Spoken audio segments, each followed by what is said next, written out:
Ketua fraksi PKB di DPR RI, Cucun Ahmad Syamsurical menyampaikan apresiasi niat Cawapres nomor urut 2, Gibran Rakabuming Raka yang ingin menemui dua kompetitornya, yaitu Anies Baswedan Muhaimin Iskandar, dan juga Capres-Cawapres kubu Ganjar Pranowo dan Mahfud MD. Cucun mengatakan langkah ini sebagai wujud membangun negara. Sebaliknya, komunikasi politik tersebut merupakan hal yang biasa dalam demokrasi. Hal ini diungkapkan Cucun dalam konferensi pers di kantor DPP PKB Jakarta Pusat pada Minggu 18 Februari 2024. Cucun mengaku pihaknya masih belum berencana untuk berkoalisi dengan kubu Prabowo Gibran. Pasalnya PKB masih fokus menunggu proses rekapitulasi suara yang digelar KPU. Di sisi lain, dia mengaku Gibran juga belum melaporkan rencana pertemuan dengan kubu Anies Caimin. Sebelumnya, Cawapres nomor urut 2 tersebut mengatakan dirinya ingin bertemu dengan pasangan Anies Muhaimin dan Ganjar Mahfud.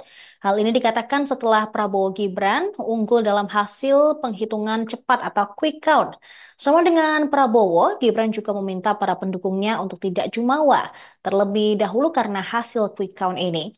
Di sisi lain, Wali Kota Solo tersebut juga meminta agar pendukungnya tidak menghina pendukung paslon lain dalam hal tersebut. Kalau misalkan upaya-upaya semacam untuk melakukan bagaimana komunikasi politik itu para elit politik ya sah-sah saja dilakukan ya. Nanti kalau sikap PKB ke depan seperti apa tadi saya sampaikan. Yang rekapitulasi Pilpres di Timnas berjalan, di kami juga rekapitulasi terkait pileg yang kebetulan saya tugaskan untuk berjalan.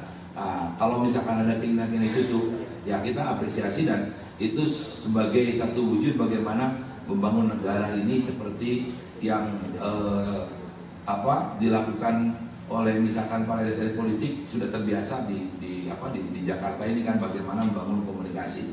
Terkait sikapnya nanti belum ada sampai sekarang, tidak ada mengenai bagaimana kita akan berkoalisi atau misalkan beroposisi. Tadi dilihat 5 partai besar ya itu ada misalkan di oposisi sampai sekarang kita tidak ada pembicaraan terkait itu ya.